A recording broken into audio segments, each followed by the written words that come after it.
Hey everybody, welcome back to Nerd News Today. I'm Matthew, and today we're going back to the Star Wars universe to take a look at a new statue coming to us from Diamond Select. And for this one, we're headed back to the Clone Wars because we are taking a look at Mace Windu from Star Wars Episode 2, Attack of the Clones. This 1/7 scale bust is coming to us, as I mentioned, from Diamond Select and created by the folks over at Gentle Giant, who do a lot of excellent work. This is a resin piece, not a PVC piece, so this is going to be a little bit higher in the price tag, but I'm pretty sure that also means we're going to get much higher quality than we're used to seeing with some of those PVC pieces. Now, recently on the channel, I'm going to be referencing this a lot actually as we unbox him, but recently we took a look at another 1/7 scale statue of another Jedi, and that was Ahsoka Tano, and we really liked it. So I've got some pretty high hopes about Mace Windu over here because it's also Mace Windu. He's like one of the coolest Jedi out there. But real quick, let's talk about this packaging here, and it's basically identical to any of the resin pieces you'd get from Diamond Select and Gentle Giant when it comes to Star Wars.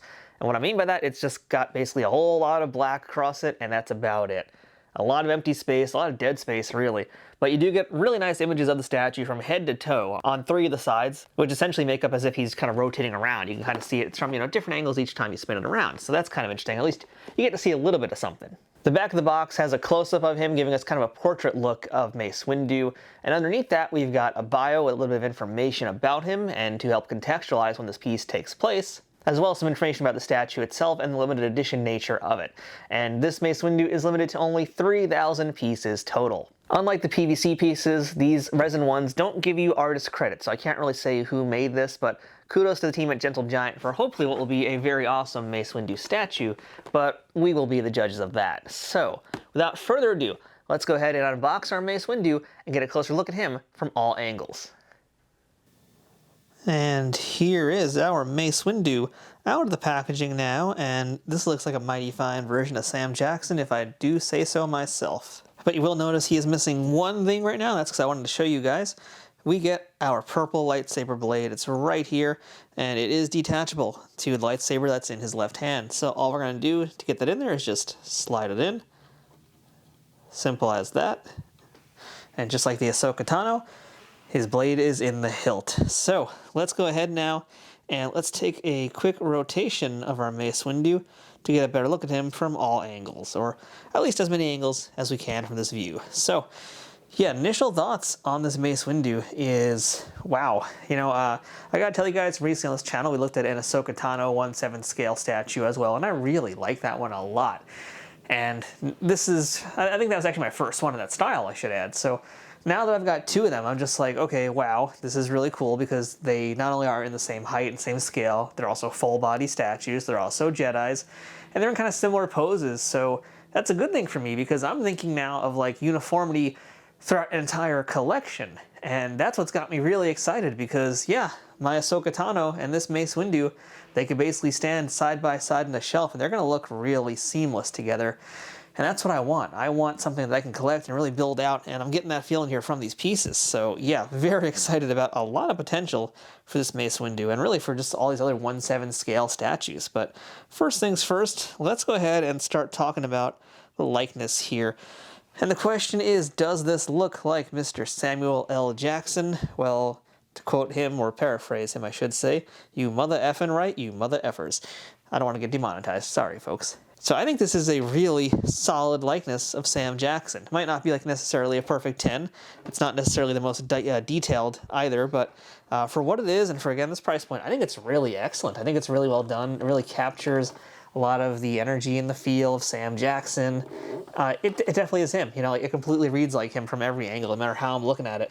It's definitely him. I mean, they got his eyes, his nose, his lips, the shape of his head, because really for Sam Jackson, that's like one of the biggest things is whether or not they get his head right, and it's a pretty unique shape, but yeah, really from every angle, I mean, this looks like him. It's really good. It's a very strong sculpt, and Sam doesn't really have like sharp features like a lot of other characters would, like let's say Rosario Dawson, in fact. Like she has, I feel like, sharper features. Sam Jackson's a lot more rounder with his face and his jowls and his cheeks, you could see, and even just the fact that he is bald, so he's got a more rounded head. But I mean, all those like curvy features of his face are here, and they look great. Like this is 100% Sam Jackson, no denying that here. Could there be more detail on it? Yeah, sure, there could be, but I think what we have is really excellent, very strong, very well done. So yeah, definitely very high marks here on his head. So let's go down as we move away from his likeness for a bit and start talking about some of the other parts of the statue here, and that would be the outfit. And this, again, is also no slouch here. So he's in his Jedi robes. This is Mace from Attack of the Clones, of course. Got those really nice boots. We'll take a look at those later on. But yeah, this is him in Attack of the Clones. He's just beheaded Jango Fett. And the outfit is spot on, I would say. Color-wise, look-wise, everything.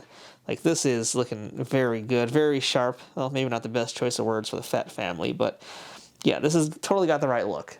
And all the little details I want to see are there, you know, like, we should add these robes do have a very nice rough texture to them. They're not just like smooth as opposed to what's underneath it, which is this section here, but there's a lot of nice, really great rough texture in this fabric to separate it.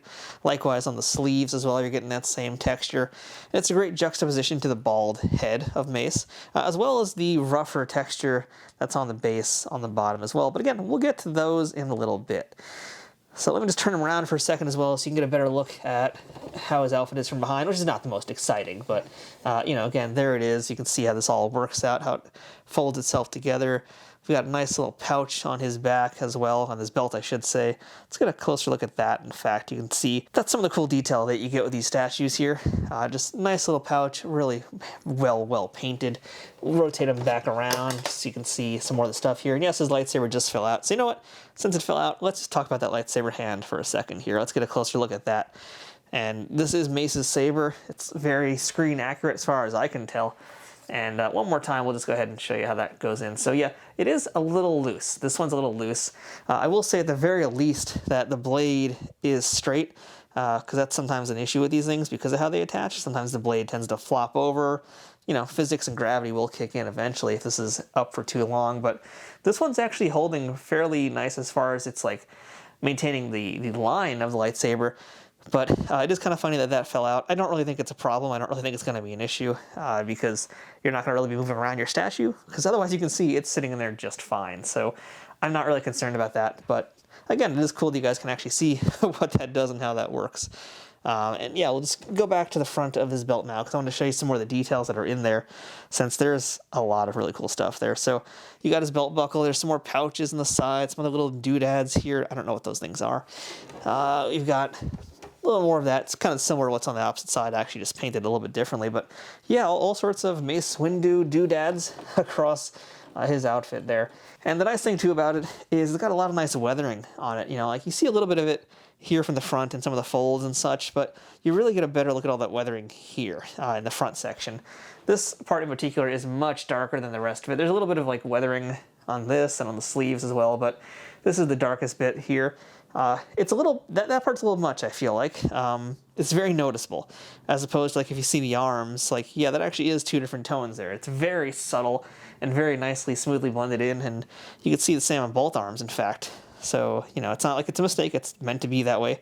But from the front here, this part is a little strong looking, so for whatever reason, it's just, that's how it is. I don't know why, but that's how that looks. I don't think it's a problem, though. It just does kind of stand out a little bit more when you look at the subtleties and nuance of the rest of the fabric and the weathering within that. But let's keep going down because I wanted to talk about those boots. That's what I'm waiting to talk about for a little bit here, because those boots do look really cool and, again, very screen accurate. Now, the texture on these, it's different than the fabric that's on his outfit here. This is a much smoother material. It's not like it's leather. There's no real texture to it. The texture really just comes from like the laces and the buckle, because yeah, there actually is like some shoe design here. It's not just like a straight piece of fabric or whatever. There actually is some pretty nice intricate design there. I mean, he actually has buckles on his boots. I never even knew that he had those before. And also too, you can see there's like some dirt and sand on his boots, which is kind of mimicking the base of Geonosis, where this is all happening. And yeah, let's talk a little bit more about this base, in fact, because that's also pretty cool. And there we go. So you can see there's a lot of texture going on in this base here. It's a very similar sandy, dark color to what we're seeing with the outfit. Again, in fact, if we just do a little quick pan up and down, you'll see, I mean, there you go. That's that shade. That's that shade. They're very close. If anything, this is a little bit more brown compared to the rest of the outfit, but it is a very sandy, earth tone kind of outfit. And, you know, base is really not that exciting, to be honest. A lot of sharp little rocky bits down there. But really the best part is this chunk of rock right here. That's so cool. No, I'm kidding. I'm lying here. The real cool part is what's on this side here. that would be what's left of the head of Jango Fett. And that is a solid piece that is glued to the base that does not come off. I will add this bit here is very tenuous. Like, it's not going to snap off on its own, but with too much pressure that will break, so be very careful about his antenna. But yeah, I mean, there's the head. That's the head of Jango right there. Really nice detail, paint job on this. That's just so cool, and really it just makes me want to have a Jango Fett statue in the scale to go with him. But yeah, what a cool, sad little accessory, very important accessory to contextualizing when this piece is meant to take place. So yeah, overall, just that's nice little bit of detail. And that's really what I can say about this entire statue, is there's just so much great detail on this guy from every angle that I look at him from.